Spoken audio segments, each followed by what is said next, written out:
Steve Adebato here. This is One on One. It is my honor, my pleasure for the first time to welcome to our program Lynne Algrant, who is the Chief Executive Officer of a great organization called the Bergen Volunteer Center. How are you doing? I'm doing very well, thank you. People who don't know what the center is, describe it. Sure.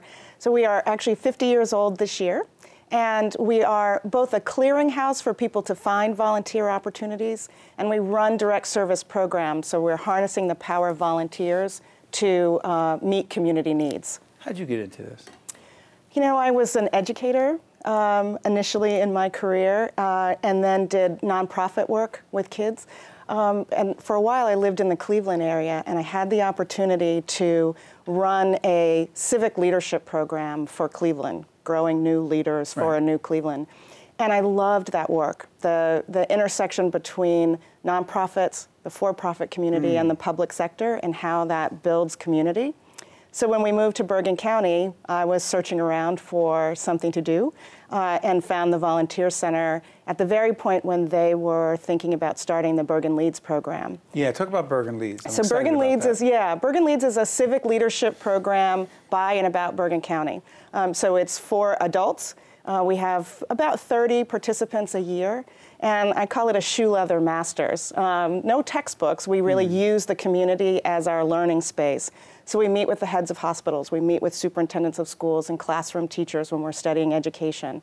And every month, we meet monthly, we have a particular topic, an issue, but we also send the participants out to do site visits around the community and then come back and share what they've learned.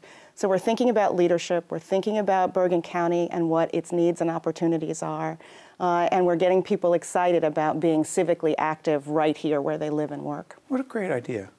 It's a lot of fun. We've been doing it. We just started our 9th class, and I have to tell you, every year our topics stay pretty much the same: law and public safety, local government, but the issues are changing so much and so often, so that even though we're talking with a lot of the same people, visiting a lot of the same places, over the course of 9 years, things in Bergen County have changed dramatically. And you know, I need to say that I'll be working with your organization together with our friends at the Meadowlands Chamber. Jim Kirko's got us hooked up together. I'm coming to, because I'm a student of leadership, right? Right. And I actually wrote this book, Lessons in Leadership, and make the connection between what we are doing together. Actually, as we tape this program, I'm doing it tomorrow. Right. And what is that? Because that's not just for me. That is something you do on a regular basis, but I'm just participating. Yeah. So we have the 5th Friday Forum. The 5th Friday. 5th Friday. And about 3 times a year, a month we'll actually have 5 Fridays. And so we take that opportunity. If you have a standing meeting on a Friday, you've already met 4 times in the month. So we take the opportunity of the 5th Friday to have a networking luncheon. And we're really bringing people in to talk about public policy issues, leadership issues, and it's a wonderful event. We get about 200, 250 people at each one from all walks of life, business, the nonprofit sector, the public sector, to come together and meet each other and talk about things, but then to also learn something about either the community or about pressing issues. And so you'll be coming to talk about leadership, and we're really excited about that. It's something we need to be thinking about all the time. You know, I'm sure you're going through this too, this notion that leadership is really changing, right? I'm a big Hamilton fan, right? We've had our George Washington type folks. That's right. But really leadership is in the actions that we do, and there are leadership moments that happen all the time. And so one of the things that we talk about in Bergen LEADS is, are we ready to step into leadership moments whenever they happen and whenever we see them happening, and to get things done. And so I'm excited to have you come and talk with us about that. Let me ask you this. As a student of leadership, I'm fascinated by other people's view of leadership. And frankly, much of my book is talking to other people about their view of leadership. But I'm curious about this. When you talk about Hamilton and the obsession people have around the play, but also the lessons in leadership, if you will, in that play. How would you say your view of leadership has changed over the years? That's a great question. I don't have the answers. Yeah, I don't think any of us do. Yeah, I think my notion of leadership, I am much more fascinated in somewhat quiet aspects of leadership. Quiet? Quiet, yeah. Example? I have a friend who describes it as leadership from the back of the room.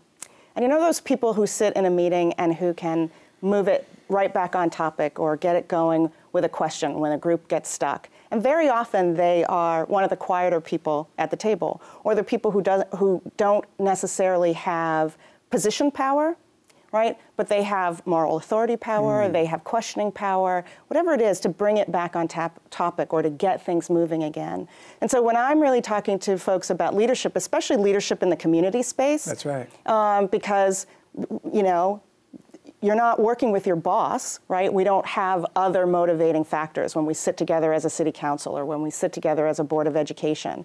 We're all there because we care about the issues, right. and we have to move an agenda forward. But we're colleagues and we're peers, and so that teamwork interaction, that really drawing different people's skill sets out. And making sure that everybody feels included at the table, I think, are the kinds of leadership that most excite me now. You know what's so interesting about what you just said, and not to get on a soapbox about leadership, but you just said the person in the back of the room who will often ask a question.